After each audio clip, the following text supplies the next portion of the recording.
DNA में तो आज हम सबसे पहले पाकिस्तान प्रेमी क्लब के प्रेम पत्र का विश्लेषण करेंगे। यह पत्र प्रधानमंत्री नरेंद्र मोदी और पाकिस्तान के पीएम शहबाज शरीफ को लिखा गया है। मेरे हाथ में ये प्रेम पत्र है उन लोगों का, और इस ओपन लेटर को आप देख रहे हैं, appeal to the prime minister of India and Pakistan by concerned citizens. इसमें इस लेटर में इन्होंने क्या क्या लिखा आपको बताएंगे, लेकिन पहले यह बता देते हैं कि इसे भारत के 61 और पाकिस्तान के 56 डिजाइनर बुद्धिजीवियों ने मिलकर तैयार किया है। यानी इस पर कुल 117 लोगों के सिग्नेचर यानी हस्ताक्षर हैं, जिसमें भारत के 61 और पाकिस्तान के 56 लोग शामिल हैं। इस चिट्ठी का हर शब्द पाकिस्तान प्रेम में डूबा हुआ है। चिट्ठी में जो लिखा गया है उसका सार यह है कि आतंकी हमलों और भारत विरोधी साजिशों को अनदेखा कर हमें पाकिस्तान को गले लगा लेना चाहिए। चिट्ठी में पहलगाम जैसी घटना को भूलकर पाकिस्तान के साथ रिश्तों को आगे बढ़ाने की सलाह दी गई है।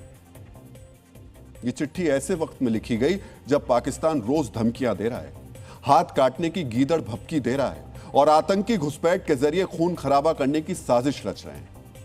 ऐसे समय में हमारे देश के 61 कथित बुद्धिजीवियों और सेलेक्टिव मानवतावादियों के पाकिस्तान प्रेमी क्लब ने यह चिट्ठी लिखी है। Centre for piece and progress नाम के संगठन ने यह ओपन लेटर जारी किया।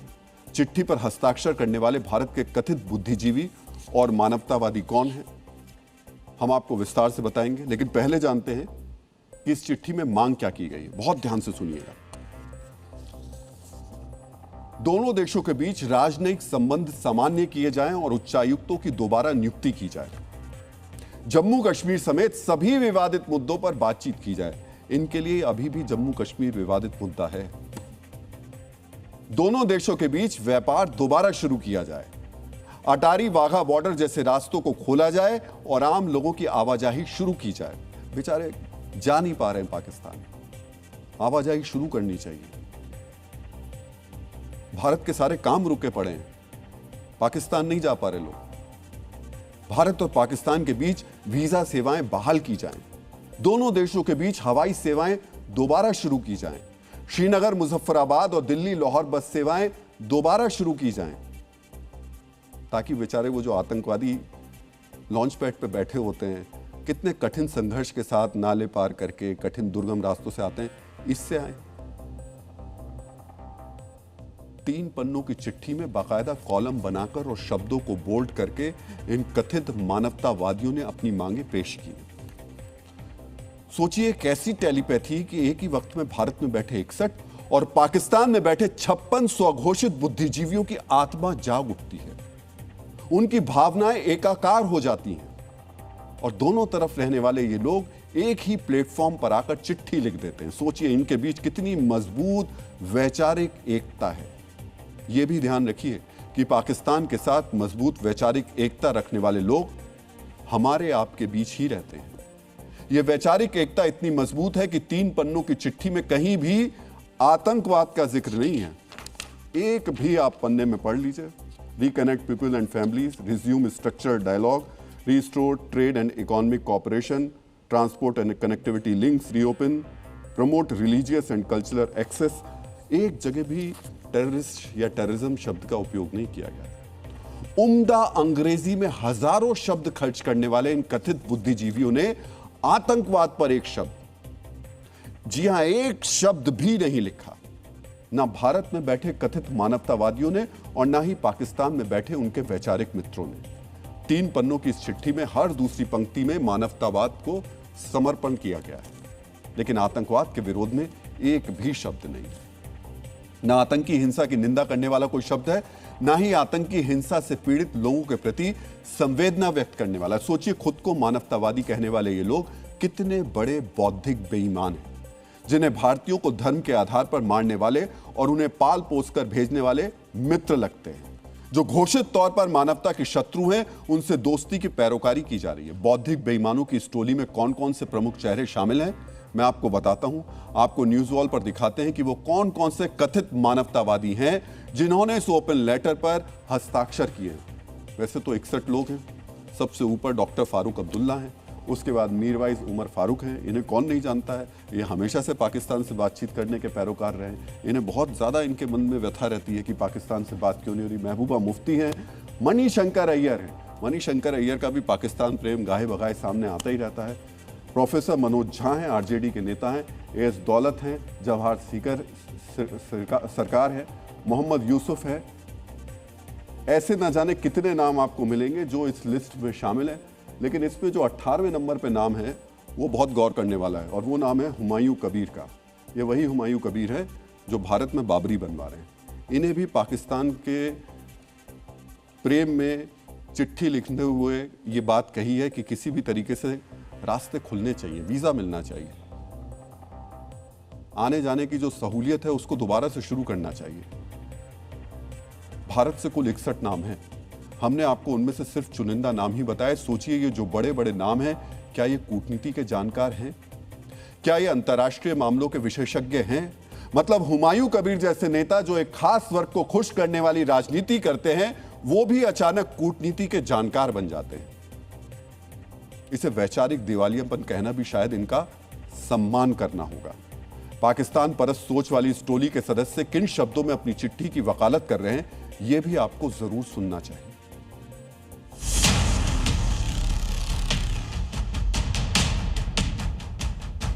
हमारे मुल्क और पाकिस्तान के बीच में इसको एक अमन का पुल बनाइए, बातचीत कीजिए, रास्ते खोलिए, आवाजावी हो। तो मुझे लगता है आज ये जो लेटर है ये उसी की एक कड़ी है। ईरान और अमेरिका मेज पे आ सकते हैं तो हिंदुस्तान और पाकिस्तान भी मेज पे आ सकते हैं। जंगों से मसले हल नहीं होते, जो मसले हल होते हैं वो जो है बातचीत से होते हैं। भारत और पाकिस्तान कोई अच्छा मजबूत स्थिति में रहेगी तो मैं इंडिया का 145 करोड़ आम आदमी भी अच्छा रहेगी। इसीलिए मैं सोच बूझ के दोनों प्रधानमंत्री को पास में खत लिखा। सर, आप कहते हैं बातचीत हो, लेकिन सवाल ये है कि जो पहलगाम में जो अटैक, वो तो हुआ, बहुत बुरा हुआ।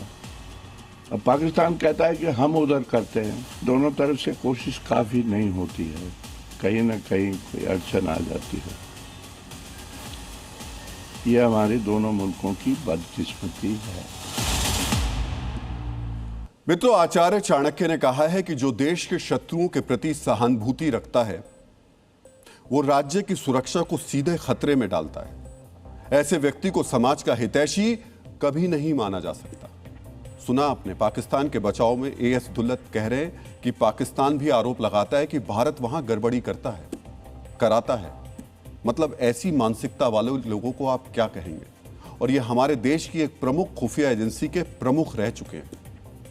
क्या इन्हें ये नहीं पता कि पाकिस्तान से बात करना या ना करना सरकार का फैसला है? सरकार को जब जरूरी लगेगा तब वो बातचीत करेगी और बातचीत की शर्तें भी वही तय करेगी। भारत के आम आदमी को तो नहीं लगता कि पाकिस्तान से बातचीत करनी चाहिए। अच्छा, आप ही बताइए, अगर हम पाकिस्तान के साथ बातचीत नहीं करते हैं तो हमें नुकसान क्या होगा? क्या हमारे देश में महंगाई बढ़ जाएगी? सोचिए, क्या पाकिस्तान से बात नहीं हुई तो देश में टमाटर के दाम बढ़ जाएंगे या चीनी महंगी हो जाएगी? क्या पाकिस्तान के साथ सीमा नहीं खुली तो आपके हमारे बच्चों को अच्छी शिक्षा नहीं मिलेगी?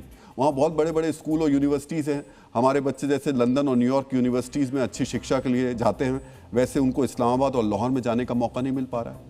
क्या भारतीय बच्चे पाकिस्तान के कॉलेज में नहीं पढ़ पा रहे हैं? इस वजह से इन लोगों को परेशानी है। क्या पाकिस्तान से बातचीत नहीं होने पर हमें अच्छा इलाज नहीं मिल पा रहा है? बहुत बड़े बड़े हॉस्पिटल्स हैं वहाँ पे। क्या पाकिस्तान के साथ तनाव के कारण हमारे देश में पानी की किल्लत हो गई है? क्या हमारे किसानों को पानी नहीं मिल रहा है? ऐसा कुछ नहीं हो रहा है, उल्टा पाकिस्तान परेशान है। समझिए, मानवता के नाम पर लिखी गई ये चिट्ठी घुमा फिराकर पाकिस्तान की मदद करने की मंशा को दर्शाती है।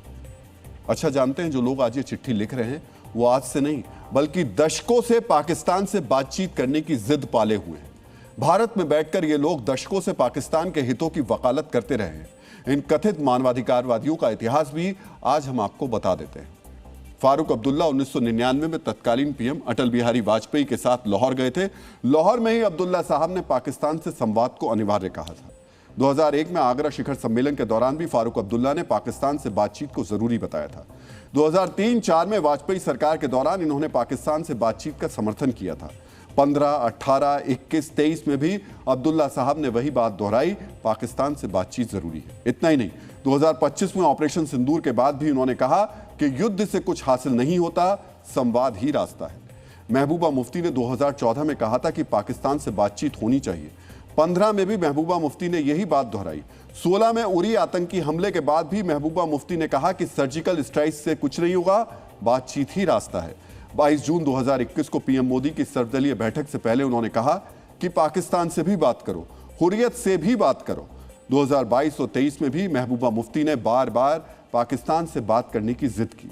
19 मई 2025 को ऑपरेशन सिंदूर के बाद महबूबा मुफ्ती ने कहा, मुझे नहीं पता कि ऑपरेशन सिंदूर से क्या हासिल हुआ।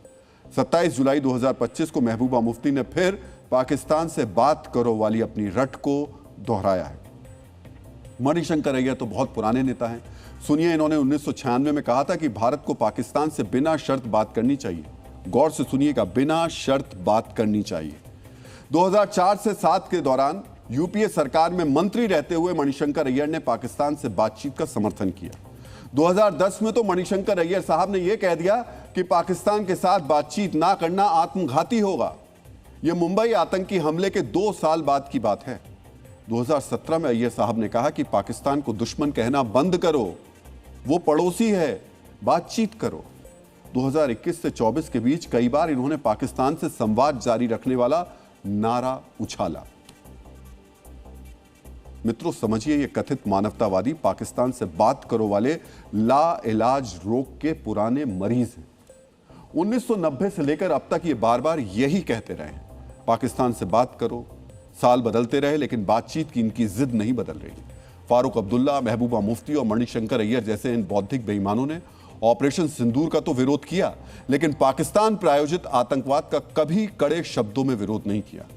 इन्होंने कभी भी बुलंद आवाज में यह नहीं कहा कि पाकिस्तान आतंकवादियों के खिलाफ कार्रवाई करे। सोचिए इनकी मानसिकता कैसी है।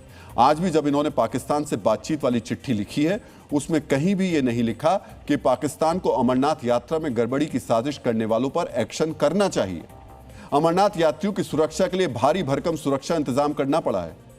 खतरा इतना है कि बाबा बर्फानी के भक्तों की सुरक्षा के लिए एंटी ड्रोन गन की तैनाती की गई, लेकिन 3 पन्नों की चिट्ठी में अमरनाथ यात्रियों की सुरक्षा पर एक भी शब्द नहीं है। एक शब्द नहीं है पहलगाम में मारे गए उन 26 निर्दोष लोगों के बारे में जिन्हें आतंकवादियों ने धर्म पूछकर गोली मार दी। सोचिए, आतंकवादियों ने किसी मां का घर सूना कर दिया, किसी नवविवाहिता का सुहाग उजाड़ दिया, किसी बहन से उसका भाई छीन लिया, लेकिन इन कथित मानवतावादियों ने अपनी चिट्ठी में उन निर्दोष लोगों पर एक शब्द खर्च करना भी मुनासिब नहीं समझा। जानते हैं क्यों? क्योंकि ये बड़े लोग हैं, इतने बड़े कि इनके लिए आपके और हमारे जैसे लोग कोई महत्व नहीं रखते। इन्हें हम दिखते ही नहीं है।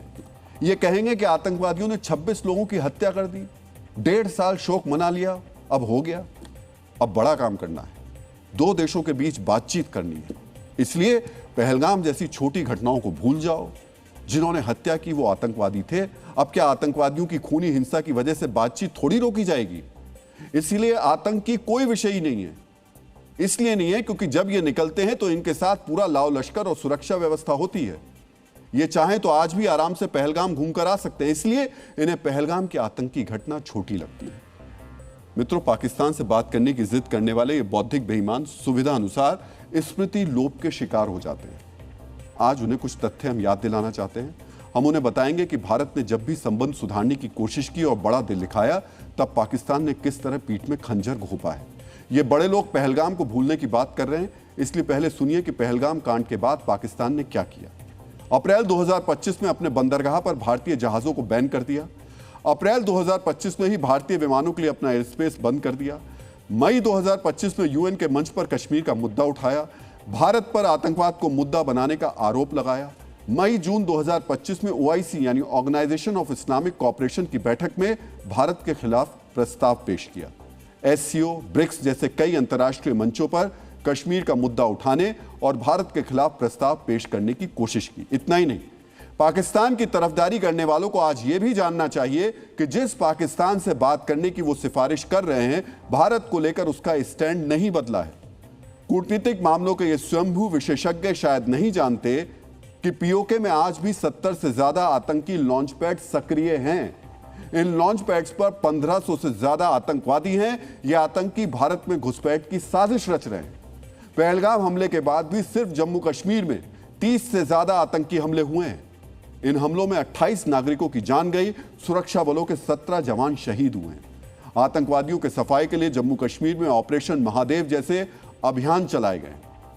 पाकिस्तान के प्यार में स्मृति लोप का शिकार हो चुके इन कथित मानवाधिकार प्रेमियों को आज हम ये याद दिलाना चाहते हैं कि 1999 में संबंध सुधारने के लिए लाहौर बस यात्रा हुई थी। जवाब में पाकिस्तान ने कारगिल में घुसपैठ की। 2001 में आगरा शिखर सम्मेलन हुआ। जानते हैं हमें क्या मिला? पाकिस्तान ने हमारी संसद पर हमला करने के लिए आतंकवादी भेजे। देश की संसद पर आतंकी हमला हुआ। 2004 से 2007 के दौरान संबंध सुधारने के लिए बैक चैनल बातचीत होती रही। नतीजा यह रहा कि पाकिस्तानी आतंकवादियों ने 2008 में मुंबई पर हमला कर दिया। आज भी पाकिस्तान सुधरा नहीं है। सुनिए कैसे पाकिस्तान के मंत्री भारत को खुलेआम धमकियां दे रहे हैं। सोचिए, एक तरफ पाकिस्तान है जिसने शांति की हर कोशिश का जवाब आतंकी हमले और हिंसा से दिया, जिसके मंत्री आज भी हाथ काटने की धमकी दे रहे हैं। लेकिन दूसरी तरफ ये कथित मानवाधिकार प्रेमी हैं जो कह रहे हैं भूल जाओ, 25-26 लोगों की हत्या छोटी मोटी घटनाएं, इन्हें भूल जाओ। दो बड़े देशों के बीच रिश्ते अच्छे होने चाहिए। मतलब समझिए, ये पाकिस्तान को भी बड़ा देश बता रहे हैं। सोचिए किस तरह के लोग हैं। मित्रों, प्रसिद्ध राजनीतिक विचारक थॉमस पेन ने कहा है कि वो व्यक्ति जो अपने ही देश और नागरिकों को नुकसान पहुंचाने वालों का पक्ष लेता है, वो समाज के प्रति सबसे बड़ा अपराध करता है। पाकिस्तान से बात करने की जिद करने वाले ये कथित मानवाधिकार प्रेमी यही अपराध कर रहे हैं। लेकिन क्यों कर रहे हैं, इसे समझना जरूरी है। ये कह रहे हैं पाकिस्तान से राजनीतिक और सांस्कृतिक संबंध सुधरने चाहिए। क्यों सुधरने चाहिए? क्योंकि अगर ऐसा होता है तो इन कथित मानवाधिकार प्रेमियों की वैल्यू अचानक बढ़ जाएगी। ये कैसे होगा, समझिए। फारूक अब्दुल्ला की पार्टी की जम्मू कश्मीर में सरकार है। अगर पाकिस्तान से बातचीत हुई तो अब्दुल्ला साहब इसका क्रेडिट लेंगे। कश्मीर के कट्टरपंथियों और अलगाववादियों के बीच उनकी राजनीतिक ताकत बढ़ेगी। महबूबा मुफ्ती जम्मू कश्मीर की राजनीति में इस समय हाशिए पर हैं। पाकिस्तान से बातचीत की वकालत कर फिर वो कट्टरपंथियों के बीच अपने बेस को मजबूत करना चाहती हैं। कभी श्रीनगर की जामिया मस्जिद में बैठकर भारत विरोधी तकरीर करने वाले मीर वाइज उमर फारूक को अब कोई भी नहीं पूछता है। पाकिस्तान से बातचीत की वकालत कर वो फिर पाकिस्तान परस्त अलगाववाद की मुख्यधारा में वापसी चाहते हैं। मणिशंकर अय्यर तो खैर राजनीति से बाहर ही हो चुके हैं, लेकिन उनके अरमान है कि इतिहास के पन्नों में उन्हें जगह मिले। इसी हसरत को पूरा करने और बौद्धिक संतुष्टि के लिए वो पाकिस्तान से बात करने की जिद कर रहे हैं। मनोज झा जिस पार्टी का प्रतिनिधित्व करते हैं, मुस्लिम वोटर उसकी बड़ी संपत्ति है। पाकिस्तान और कश्मीर पर इस वोट बैंक की क्या सोच है हम सभी जानते हैं। इसलिए वो अपने इसी वोट बैंक को खुश करने के लिए पाकिस्तान से बात करने की जिद कर रहे हैं। भारत के लिए जिन 61 कथित मानवतावादियों ने इस ओपन लेटर पर साइन किए, उनमें से कई ऐसे हैं जो सामाजिक और सांस्कृतिक मेलजोल के नाम पर कभी सरकारी खर्चे पर, कभी चंदा जुटाकर और कभी किसी विदेशी एजेंसी से मोटा फंड लेकर पाकिस्तान का दौरा किए। कभी लाहौर के किसी क्लब में पार्टी करते हैं। सोचिए, अगर इनकी इच्छा के मुताबिक भारत और पाकिस्तान के बीच बातचीत शुरू हो जाए तो ये आपसी संबंध मजबूत करने के नाम पर लाव लश्कर के साथ लाहौर पहुंच जाएंगे। लाहौर के किसी क्लब में सांस्कृतिक कार्यक्रम के नाम पर पार्टी करते हुए कहेंगे बड़ी बड़ी बातों के लिए पहलगाम जैसी घटनाओं को भूल जाना चाहिए। लाहौर के क्लब में बैठकर जब ये जश्न मनाएंगे तो 26 निर्दोष नागरिकों की हत्या का गम भी इनके लिए वहीं खत्म हो जाएगा। इस्लामाबाद के 7 स्टार होटल में जब ये पार्टी करेंगे तो इन्हें आतंकवादियों का खून खराबा नहीं दिखेगा। इनकी संवेदना पाकिस्तान को लेकर जिंदा है और पहलगाम को लेकर मर चुकी है। देश के कुछ स्वयंभू बुद्धिजीवी ऐसे हैं जो राष्ट्र प्रथम की भावना से खिलवाड़ कर रहे हैं। वहीं देश में कुछ ऐसे धर्मद्रोही बेईमान भी हैं जिन्होंने सनातनियों की अटूट धार्मिक आस्था पर डाका डालने का दुस्साहस किया है। ऐसे बेईमानों ने संगठित तरीके से राम मंदिर के भीतर आर्थिक अपराध करने की निकृष्टता की। राम मंदिर में चढ़ावे की चोरी की जांच आगे बढ़ रही है। इस महापाप की परतें लगातार खुल रही हैं तो कई बड़े और चौंकाने वाले नाम भी अब सामने आ रहे हैं। इनमें एक नया नाम राम मंदिर ट्रस्ट के संस्थापक ट्रस्टी डॉक्टर अनिल मिश्रा का भी है। वही डॉक्टर अनिल मिश्रा जो श्री रामलला के भव्य प्राण प्रतिष्ठा समारोह के मुख्य यजमान थे।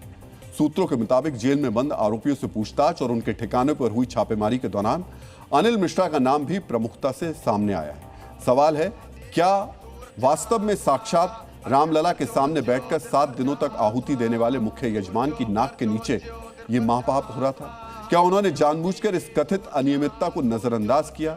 ये बहुत ही गंभीर सवाल है। इसलिए सनातनी आस्था से जुड़े इन गंभीर सवालों के बीच आज हम दान चोरी कांड में डॉक्टर अनिल मिश्रा की कथित भूमिका का डीएनए टेस्ट करेंगे। मित्रों, रामचरितमानस के उत्तरकांड में गोस्वामी तुलसीदास लिखते हैं, नित नूतन लोभ विहाई धर्म सकल तजी कलिमल माही।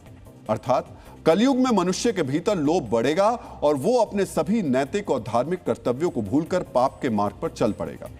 और दुर्भाग्य देखिए, आज यही हो रहा है। राम मंदिर में चढ़ावे की चोरी जैसा आर्थिक महापाप करने के लिए आरोपियों के घर आज पुलिस ने छापेमारी की। अयोध्या के बसावा गांव में अनुकल्प मिश्रा के घर पुलिस पहुंची। पुलिस आज लवकुश मिश्रा के घर भी पहुंची। पुलिस ने दोनों के परिजनों से पूछताछ की। पुलिस ने अदालत में आरोपियों को लेकर जो दस्तावेज जमा किए हैं, उनके मुताबिक लवकुश मिश्रा के घर से अब तक 14.25 लाख रुपए बरामद किए गए हैं, जबकि उसके रिश्तेदार अनुकल्प मिश्रा के घर से 17.25 लाख रुपए से अधिक बरामद हुए। एक अन्य आरोपी अविनाश शुक्ला के घर से 20,39,000 रुपए और 1,121 अमेरिकी डॉलर भी बरामद हुए। इसके अलावा करुणेश पांडे के पास से 18 लाख रुपए से अधिक, रमाशंकर मिश्रा के घर से 7,32,000 रुपए और रमाशंकर यादव के पास से 1 लाख रुपए बरामद हुए। इन बरामदगियों के बाद आज फिर पुलिस लवकुश मिश्रा के घर पहुंची। लवकुश मिश्रा के घर से हमारे संवाददाता ने एक रिपोर्ट भेजी है। आज आपको वो बहुत ध्यान से देखनी चाहिए।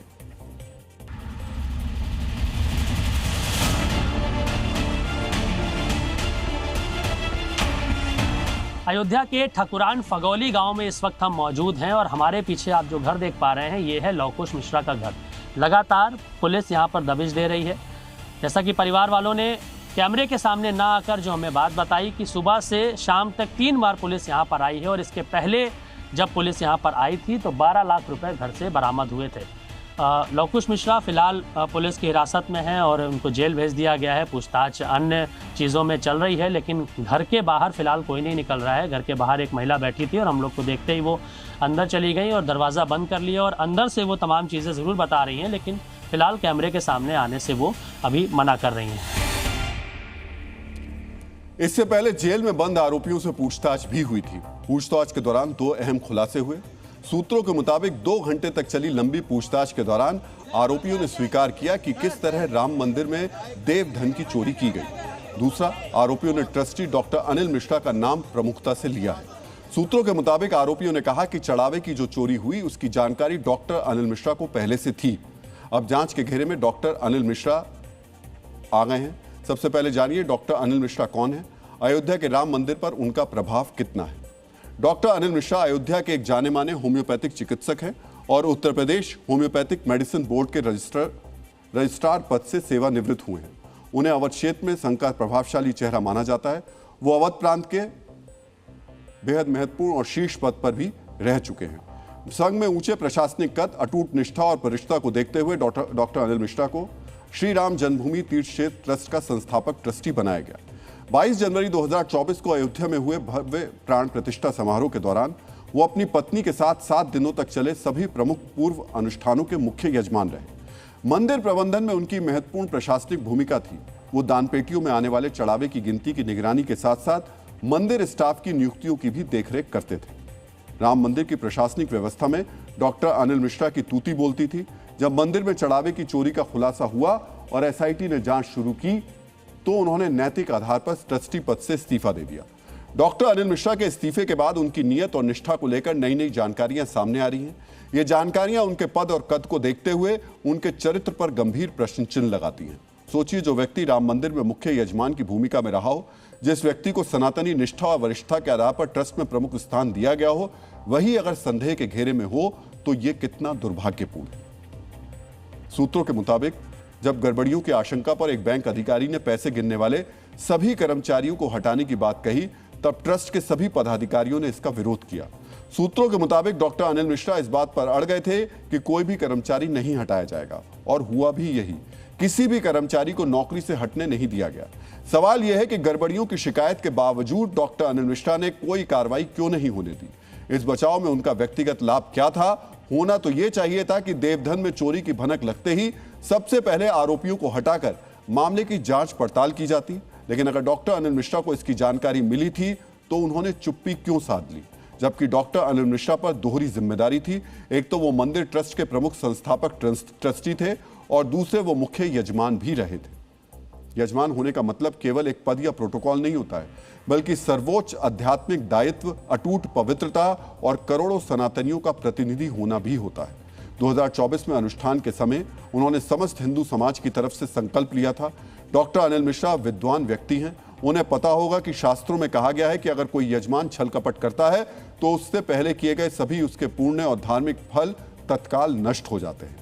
उन्हें यह भी जानकारी होगी कि देव द्रव्य या दान की चोरी करने वाले यजमान को गरुड़ पुराण के अनुसार सबसे भयानक नरक और कष्ट भोगना पड़ता है। फिर भी अगर उन्होंने चोरी की शिकायत के बावजूद चुप्पी साध ली तो इसका अर्थ क्या हो सकता है? मित्रों, इन सवालों के बीच एक महत्वपूर्ण जानकारी हम साझा करना चाहते हैं, बहुत ही ध्यान से सुनिएगा। मंदिर परिसर में 800 कर्मचारी काम करते हैं, जिनमें से 600 कर्मचारी कॉन्ट्रैक्ट पर हैं और 200 मंदिर के स्थायी कर्मचारी हैं। ज्यादातर कर्मचारियों को डॉक्टर अनिल मिश्रा की सिफारिश पर रखा गया था। डॉक्टर अनिल मिश्रा की सिफारिश पर मंदिर ट्रस्ट के प्रबंधन में 1-2 नहीं बल्कि करीब 125 कर्मचारियों की नियुक्ति हुई।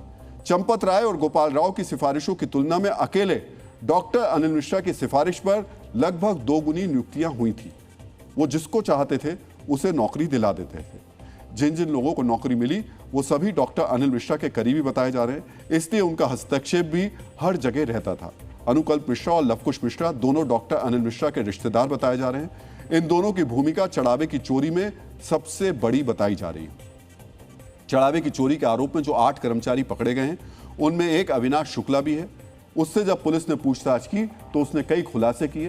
सूत्रों के मुताबिक उसने बताया कि रमाशंकर उर्फ टिन्नू यादव की मिलीभगत के कारण चोरी आसानी से होती थी। कोई भी सवाल करने वाला नहीं होता था। उन्हें पता था कि कैमरे कहां कहां लगे हैं, इसलिए वो कैमरों की नजर से बचकर चोरी को अंजाम देते थे। कैमरों की नजर से बचने के लिए एक व्यक्ति रकम निकालता था और बाकी लोग उसे घेर लेते थे। इसके बाद रकम बाथरूम में छिपा दी जाती थी और मौका मिलते ही उसे बाहर ले जाया जाता था। ट्रस्ट के पदाधिकारियों के करीबी होने की वजह से उनकी कहीं भी कोई चेकिंग नहीं की जाती थी। आरोपियों ने पुलिस को बताया कि निगरानी के लिए जो लोग लगाए गए थे वो सिर्फ औपचारिकता निभाते थे, वो कोई वास्तविक निगरानी नहीं करते थे। ये बात आरोपियों को भी पता थी, इसलिए वो बेफिक्री से चोरी की रकम गायब कर देते थे। सोचिए इन्हें इतनी हिम्मत इनके पास आई कहां से? ये इतने आश्वस्त कैसे थे कि 3000 से अधिक सुरक्षा कर्मियों की तैनाती और सीसीटीवी की निगरानी के बीच भी चोरी कर लेंगे और किसी को पता नहीं चलेगा? और क्या इन्हें यह भरोसा था कि अगर किसी को पता भी चल जाएगा तब भी वो बच जाएंगे? सूत्रों के मुताबिक जांच में भी यही सामने आया है कि शिकायत के बावजूद कोई कार्रवाई नहीं हुई।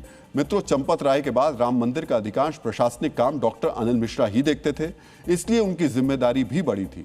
लेकिन अब तक की जांच में यह सामने आया है कि डॉक्टर अनिल मिश्रा स्वयं संदेह के घेरे में है। एसआईटी अनिल मिश्रा पर कमीशन लेने के आरोपों की भी जांच कर रही है। सूत्रों के मुताबिक जांच के दौरान उनकी कई संपत्तियों के बारे में जानकारी मिली है। एसआईटी यह भी आकलन कर रही है कि ट्रस्टी बनने के बाद उनकी संपत्ति में कितनी बढ़ोतरी हुई, क्योंकि सूत्रों के मुताबिक उनकी संपत्ति में कई गुना वृद्धि हुई है, जो सामान्य नहीं मानी जा रही। मित्रों, जो भी असामान्य दिख रहा है उसकी जांच अब एसआईटी की टीम कर रही है। डॉक्टर अनिल मिश्रा के आर्थिक साम्राज्य की पड़ताल करने के लिए जी न्यूज की टीम भी उनके घर तक पहुंची। डॉक्टर अनिल मिश्रा का घर अयोध्या की अवधपुर कॉलोनी अमानीगंज में है। ट्रस्ट में आने के बाद से ही उनका घर लगातार बड़ा होता चला गया और अब वहां लिफ्ट लगने की तैयारियां की जा रही हैं, जिसके लिए नया स्ट्रक्चर भी बनकर तैयार हो गया। लगभग 2000 वर्ग फुट में बने इस घर की कीमत करीब 2.5 करोड़ रुपए आंकी जा रही है। जी न्यूज की टीम ने उनके घर पहुंचकर एक रिपोर्ट तैयार की, जो अब हम आपको दिखाने वाले हैं।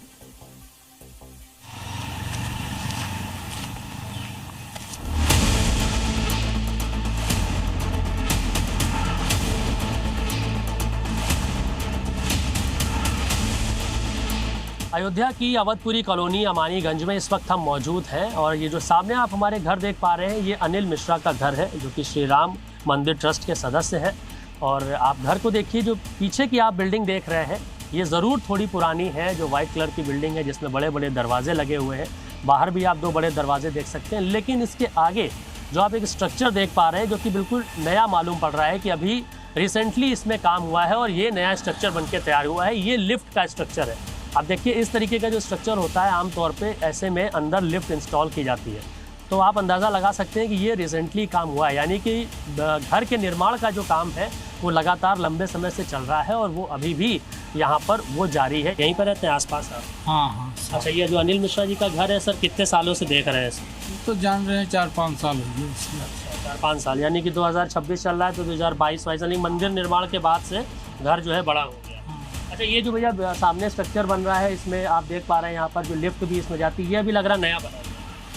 नहीं, साथ ही बना है। अंदाज़ा लगाइए 2021 के बाद से किस तरीके से संपत्ति में वृद्धि हुई और चंदा चोरी में जब से नाम शामिल आया है उसके बाद से लगातार घेरे में है। डॉक्टर अनिल मिश्रा अंबेडकर नगर जिले के पतानाव गांव के रहने वाले हैं। वहां भी उनकी कई बीघा जमीन उन्होंने खरीदी। अयोध्या में जहां वो रहते हैं वहां भी डॉक्टर अनिल मिश्रा ने जमीन खरीदी है। सूत्रों के मुताबिक लखनऊ और नोएडा में भी उनके कई प्लॉट्स हैं। जांच टीम इन सभी संपत्तियों की भी पड़ताल कर रही है। मामले की एक एक कड़ी को अब जोड़ा जा रहा है। डॉक्टर अनिल मिश्रा लगभग 12 साल तक गोंडा में तैनात रहे। 2008 से 2020 तक वो होम्योपैथिक विभाग में अलग अलग पदों पर कार्यरत थे। गोंडा में तैनाती के दौरान वो अयोध्या या लखनऊ में रहते थे और वहीं से गोंडा आकर नौकरी करते थे। जब वो गोंडा से सेवानिवृत्त हुए तब उनका मासिक वेतन करीब 1.5 लाख रुपए के आसपास था।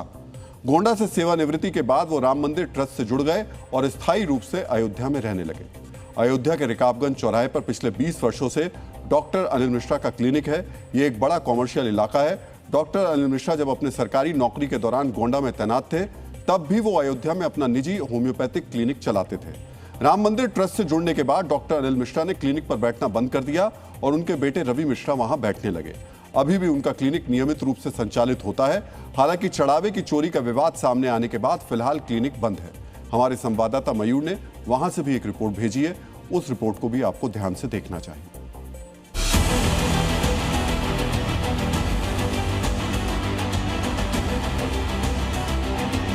अयोध्या के रिकाबगंज चौराहे पर इस वक्त हम मौजूद हैं और चौराहे पर ही हम आपको अनिल मिश्रा के क्लिनिक की तस्वीर दिखाएंगे। आप देख सकते हैं संजीवनी होम्यो सेंटर, क्योंकि अनिल मिश्रा सरकारी डॉक्टर रहे होम्योपैथिक के और रिटायरमेंट के बाद उन्होंने अपनी क्लिनिक यहाँ पर खोली थी और क्लिनिक कुछ सालों तक उन्होंने खुद यहाँ पर चलाई। काफ़ी पुरानी ये क्लिनिक है, लेकिन जब से राम मंदिर का ट्रस्ट बना, ट्रस्ट बनने के बाद से उन्होंने क्लिनिक पर बैठना बंद कर दिया।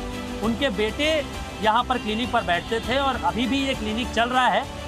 चूँकि जब से ये मामला सामने आया है, विवाद सामने आया है, उसके बाद से क्लिनिक तो फिलहाल नहीं खुल रहा है, लेकिन आसपास का तस्वीर भी हमारे कैमरा पर्सन दिखाएं इस चौराहे की। अयोध्या का जाना माना चौराहा है, पॉश इलाका बोला जाता है, काफ़ी ज़्यादा चहल पहल रहती है और तमाम बड़े ब्रांड्स, तमाम बड़ी दुकानें आपको इसी रोड पर देखने को मिलेंगी। तो ऐसे में अंदाज़ा लगाया जा सकता है कि इनका क्लिनिक कोई आम जगह पर नहीं है। अयोध्या में डॉक्टर अनिल मिश्रा का अपना प्रभाव और रुतबा रहा है। राम मंदिर से जुड़ी प्रशासनिक व्यवस्था में वो एक प्रभावशाली और निर्णायक भूमिका में थे। इसी प्रभाव का प्रयोग करके उन्होंने मंदिर में अपनी मर्जी से अपने करीबियों की नियुक्तियां करवाईं। आरोप है कि जब उन पर गड़बड़ी के आरोप लगे तो उन्हें दबाने की कथित कोशिश भी की गई। डॉक्टर अनिल मिश्रा देवधन की चोरी में कितने और कहां तक संलिप्त हैं, इसकी अभी जांच चल रही है। लेकिन जिस व्यक्ति ने श्री राम लला के प्राण प्रतिष्ठा महानुष्ठान में मुख्य यजमान बनने का गौरव प्राप्त किया हो, उसका नाम ऐसी जांच में सामने आना ही करोड़ों श्रद्धालुओं के मन में गंभीर सवाल खड़े करता है। कानूनी रूप से अंतिम फैसला अदालत और जांच के निष्कर्ष तय करेंगे, लेकिन फिलहाल डॉक्टर अनिल मिश्रा कानून की जांच के साथ साथ आस्था की अदालत में भी गंभीर संदेह के घेरे में दिखाई दे रहे हैं। डीएनए मित्रों, अगले विश्लेषण की शुरुआत हम प्राचीन यूनानी दार्शनिक सोलोन के एक कथन के साथ करना चाहते हैं। सोलोन ने कहा था, कानून मकड़ी के जाले की तरह होता है। अगर कोई कमजोर या गरीब इसमें उलझता है तो वो फंस जाता है, लेकिन ताकतवर और अमीर इसे फाड़कर आसानी से निकल जाते हैं। सोलोन ने जो बात सदियों पहले कही थी वो आज सोनम रघुवंशी के मामले में सही साबित हो रही है और लोग पूछ रहे हैं कि कहीं सोनम की तरह सिया गोयल भी बच तो नहीं जाएगी। कोर्ट ने अपने पति के मर्डर के आरोपी सोनम रघुवंशी की बेल रद्द करने की अपील को खारिज कर दिया है। इस फैसले के बाद मर्डर में सोनम का साथ देने वाले राज कुशवाहा का हौसला भी बढ़ गया है।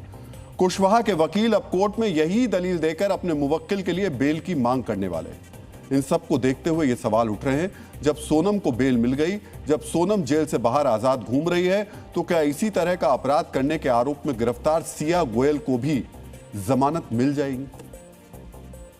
आने टाइम में जो है केतन के माता पिता जो है वो दुखी रहेंगे और सोनम जैसी लड़की जो है वो बाहर है, आज सिया जैसी लड़की जो है वो भी बाहर आ जाएगी और ऐसे ही होता रहेगा अभी तो समाज में लड़कियां मर्डर करते जाएगी और लड़कियों जो है शादी करने डरेंगे। आज आपको ये जानना चाहिए कि कैसे हत्या जैसे संगीन मामलों में भी आरोपी आसानी से जमानत पा जाते हैं और कैसे वकीलों की फौज एक नॉन बेलेबल यानी गैर जमानती अपराध में भी जमानत दिलवा देती है। आपको यह जानना चाहिए, क्या सोनम की तरह ही सिया को भी जमानत दिलवाने के लिए शातिराना तरीके से केस को घुमाया जा रहा है? लेकिन सबसे पहले देखिए कि सोनम रघुवंशी को जमानत मिली कैसे। जमानत रद्द करने की अपील को खारिज क्यों कर दिया गया? मेरे हाथ में इस वक्त ये हाईकोर्ट ऑफ मेघालय का एक ऑर्डर है, ये जजमेंट की कॉपी है। आपको ये देखना चाहिए कि किस आधार पर पति के हत्या के आरोपी सोनम की बेल को बरकरार रखा गया। और सोनम रघुवंशी याद होगी आपको, आप भूले नहीं होंगे। ये वही लड़की है जो शादी के कुछ दिनों बाद मेघालय में पहुंचती है और वहां पर अपने पति को धक्का दे देती है अपनी प्रेमी के साथ मिलकर के। पर अब ये जमानत पर छूट गई, जमानत पर बाहर आ गई। इनकी जमानत रद्द करने के लिए जो याचिका लगाई गई थी उसको रद्द कर दिया गया। क्यों कर दिया गया, अब इसको सुनिए, बहुत ध्यान से देखिएगा ताकि आप समझ पाएं कि इस तरीके के सेंसिटिव केस में भी कैसे वकील लूपहोल्स ढूंढ लेते हैं, कैसे सिस्टम की लापरवाही का सहारा लेकर जमानत दिलवा दी जाती है। अब आप देखिए कि मेरे हाथ में जो ये ऑर्डर है, इसमें जो लिखा हुआ है उसमें टाइपोग्राफिकल एरर बताया गया है, सेक्शन 403 BNS, यानी ऑर्डर में लिखा है कि टाइपिंग की गलती है, BNS की धारा 103 की जगह धारा 403 लिख दिया गया है। जो धारा लगाई गई पुलिस की तरफ से, उसमें असल में वो धारा है ही नहीं। इस ऑर्डर कॉपी के छठे पॉइंट को जब हम देखते हैं तो इसमें कहा गया कि FIR में एक गलती हो गई, टाइपिंग मिस्टेक हो गई, जिसकी वजह से FIR दर्ज करते वक्त BNS की धारा 403 लगा दी गई। डीएनए मित्रों, हत्या के मामले में BNS की धारा 103 लगाई जाती है, लेकिन एक की जगह 4 लिख दिया गया और सोनम के वकील ने इसी को अपना दलील बनाया। सोनम के वकील ने जमानत के लिए सिस्टम में एक और लूपहोल निकाला। सोनम रघुवंशी को 9 जून 2025 को जब गिरफ्तार किया गया तब उन्हें intimation of grounds of arrest वाला एक दस्तावेज दिया गया। इस दस्तावेज में गिरफ्तारी की वजह के लिए 17 विकल्प बताए गए। जब भी किसी को गिरफ्तार किया जाता है तो पुलिस उसके सामने ये चीजें रखती है और मेरे पास में वो दस्तावेज भी है। ये लिस्ट दी गई थी सोनम रघुवंशी को उस समय और उनसे कहा गया था ये चीजें हैं, विकल्प है जिसमें उनको टिक करना था। पुलिस को यह बताना होता है कि किस आरोप में गिरफ्तारी हो रही है, लेकिन पुलिस ने सोनम को गिरफ्तार करते वक्त किसी भी ऑप्शन को टिक नहीं किया। यानी विकल्प तो दे दिए, लेकिन किस वजह से किस धारा में गिरफ्तार किया जा रहा है उसमें कोई विकल्प ही नहीं रखा।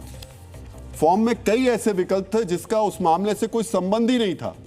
फॉर्म में यह तक लिखा था कि वो सेना से भगोड़ी हो सकती है। सोचिए आपने पुलिस के काम में बाधा डालने का अपराध किया है, आप सेना की भगोड़ी हो सकती है, आपने भारत के बाहर कोई अपराध किया, ये विकल्प दिए गए थे। पूरे देश ने देखा, दुनिया ने देखा कि सोनम रघुवंशी ने किस तरीके से अपने पति की हत्या की।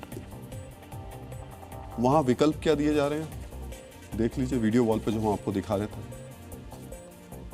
दिए जा रहे हैं कि सेना की भगोड़ी हो सकती है, पुलिस से भागने की कोशिश कर रही हो सकती है, कुछ भी लिख देते हैं। सिस्टम की इस लापरवाही को भी सोनम के वकीलों ने आधार बनाया और सोनम आज सलाखों से बाहर है और ये बहुत ही शर्मनाक घटना है। डीएनए मित्रों, जब पुलिस की कलम लड़खड़ा जाए और वकील इसे अपना हथियार बना लें तो अपराधियों में एक उम्मीद जाग जाती है। इसका एक ताजा उदाहरण भी है। राजा रघुवंशी हत्याकांड में सोनम के सह आरोपी राज कुशवाहा भी अब जमानत की तैयारी में। सोनम को जिस बिना पर बेल मिली है उसी आधार पर अब राज कुशवाहा के वकील भी जमानत याचिका दायर करने वाले हैं। मित्रों, यह एक खतरनाक ट्रेंड है, क्योंकि जब हत्या जैसे गंभीर आरोपी जमानत पर बाहर घूमेंगे तो समाज में क्या मैसेज जाएगा। और क्यों घूम रहे हैं?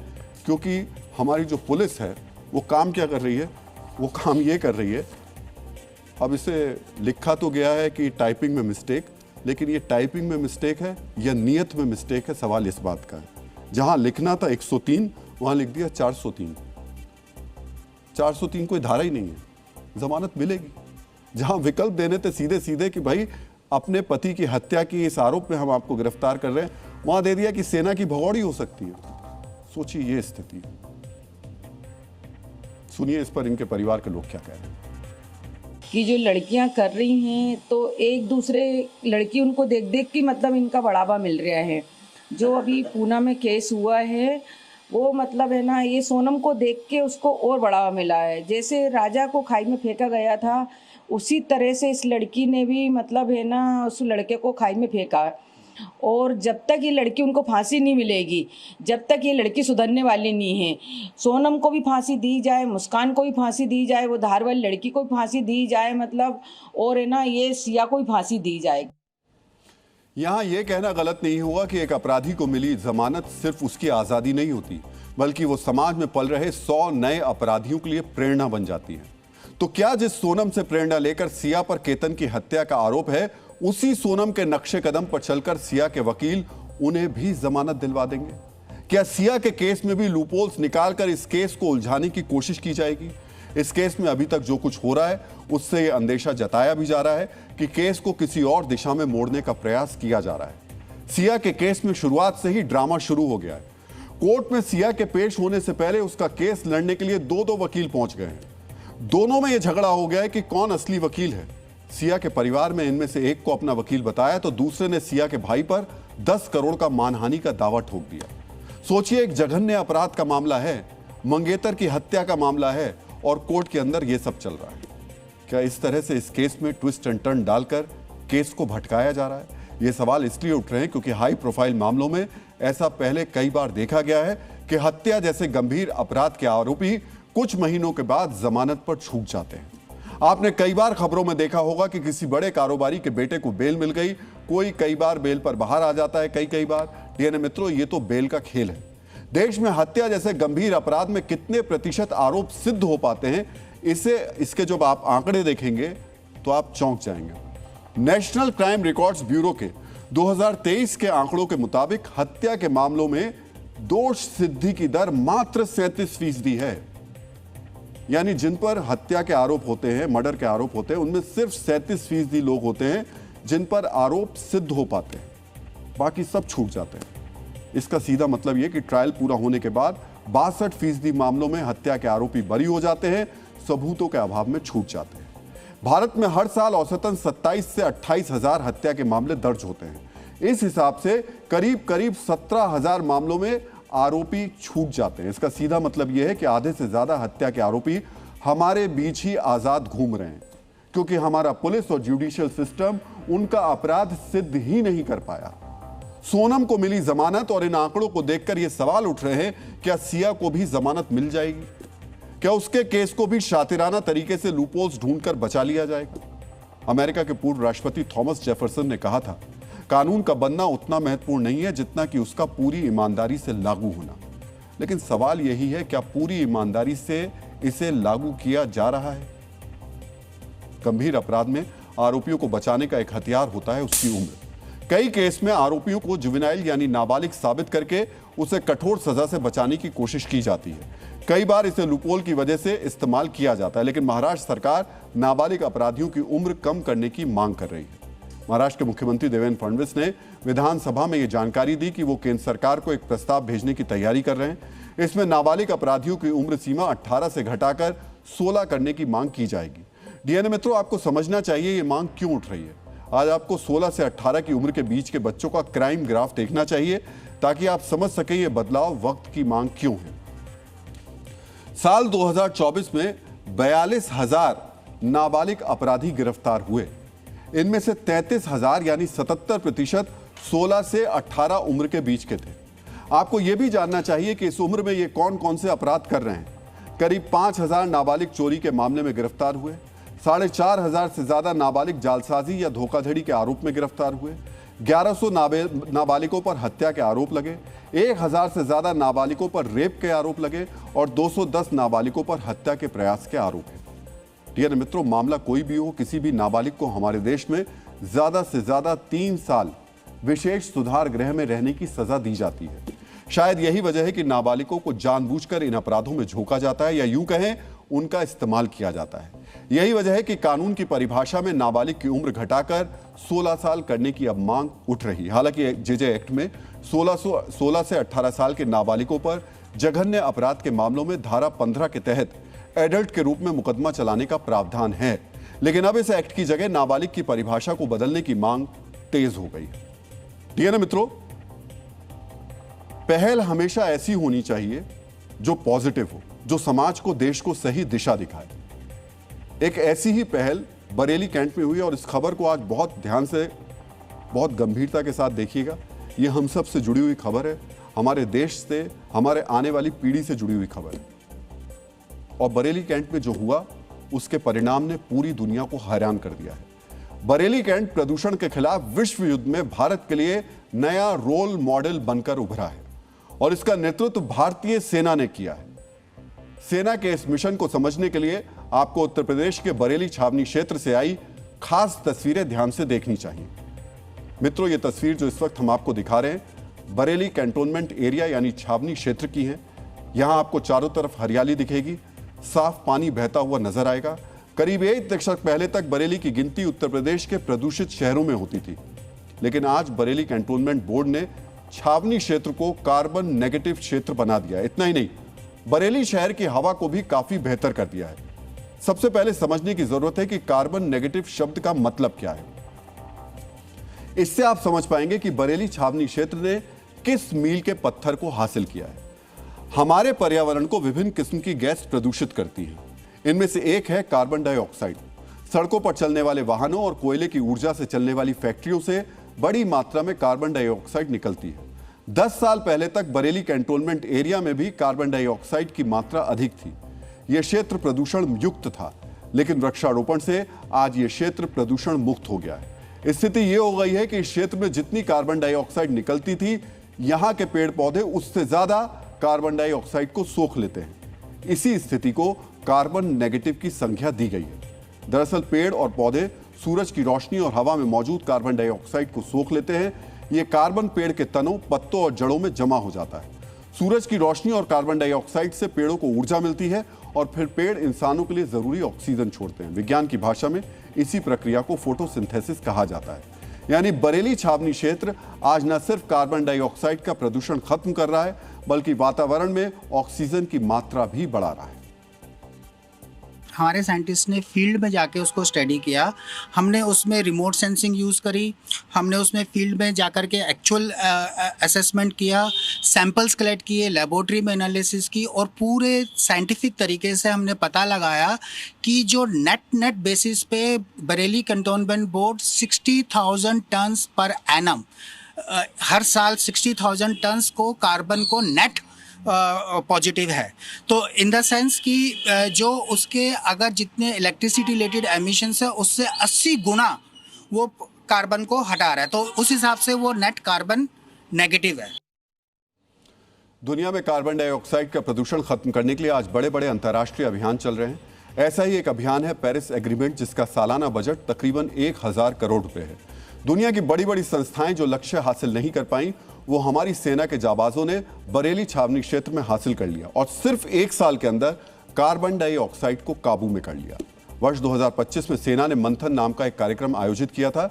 इस कार्यक्रम में रक्षा मंत्री राजनाथ सिंह ने बरेली छावनी क्षेत्र को कार्बन नेगेटिव होने के लिए साल 2030 तक का समय दिया था। 5 साल का वक्त मिला था और 1 साल में कार्बन नेगेटिव हो गया। यह कारनामा बताता है कि भारतीय सेना अपना हर टारगेट को पूरा करती है, समय से पहले पूरा करती है, चाहे वो ऑपरेशन सिंदूर में आतंकी ठिकानों पर सटीक हमला हो या फिर पर्यावरण के लिए कार्बन डाइऑक्साइड की चुनौती से निपटना हो। बरेली छावनी क्षेत्र में जो मंजिल हासिल हुई है वो वाकई हैरान करती है। इसी वजह से जी न्यूज की टीम बरेली कैंटोनमेंट पहुंची और समझा कि कार्बन नेगेटिव की मंजिल कैसे हासिल की गई।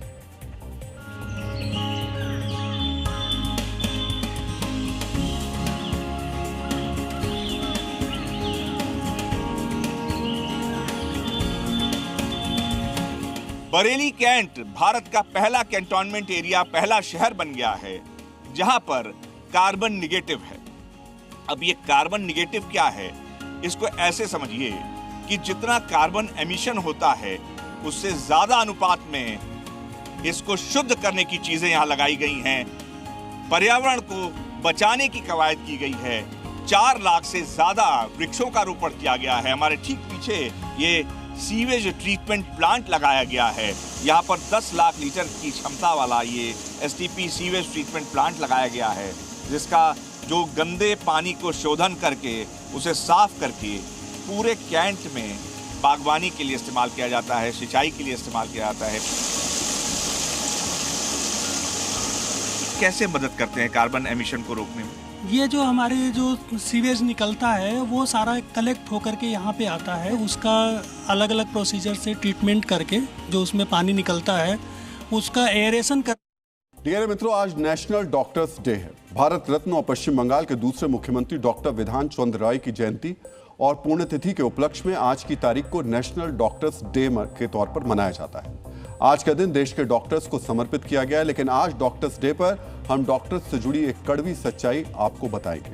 डियर मित्रों, डॉक्टर बीसी रॉय ने कहा था कि मानवता की सेवा जीवन का सबसे उत्तम कार्य है, लेकिन आज मानवता का उत्तम कार्य कर रहे देश भर के डॉक्टर्स ज्यादातर कहेंगे खुद बीमार हैं। हाल ही में FAIMA यानी federation of all India medical association और अन्य संस्थाओं द्वारा किए गए सर्वे में यह सामने आया कि देश के लगभग 62% रेजिडेंट डॉक्टर्स 36 घंटे लगातार बिना सोए काम कर रहे हैं। लगभग 87% डॉक्टर्स नींद की कमी और गंभीर मानसिक तनाव से गुजर रहे हैं। भारी वर्कलोड के कारण लगभग 17% युवा डॉक्टर्स के मन में खुद को नुकसान पहुंचाने के विचार आते हैं। एक अन्य रिपोर्ट के मुताबिक भारत में 83% डॉक्टर मानसिक और भावनात्मक थकान झेल रहे हैं। एक सर्वे के मुताबिक आज देश के 91% डॉक्टर्स नहीं चाहते कि उनके बच्चे भविष्य में डॉक्टर बने। ये सच्चाई है। आज के हमारे नौजवान जो डॉक्टर बनते हैं वे काफ़ी मानसिक तनाव में काम करते हैं और सोशली भी इतना ज़्यादा दबाव उन पे होता है कि वे जो है एक नॉर्मल लाइफ नहीं लीड कर पाते हैं। प्लस जो हमारे ड्यूटी आवर्स रखे हुए हैं during the training, they are very long duty hours, 36 से 48 घंटे कंटिन्यूसली काम करना। तो हम तो बस इतना ही कहेंगे डॉक्टर्स डे पे कि डॉक्टर्स अपनी सेहत का ध्यान रखिए। डीएनए में आज का संदेश, जीवन में सफलता के लिए किसी ऐसे डायरेक्टर को चुनिए जो कठिन परिस्थितियों में कंफर्ट जोन के रीटेक्स नहीं बल्कि कैरेक्टर बिल्डिंग के मास्टरपीस तैयार करवाए।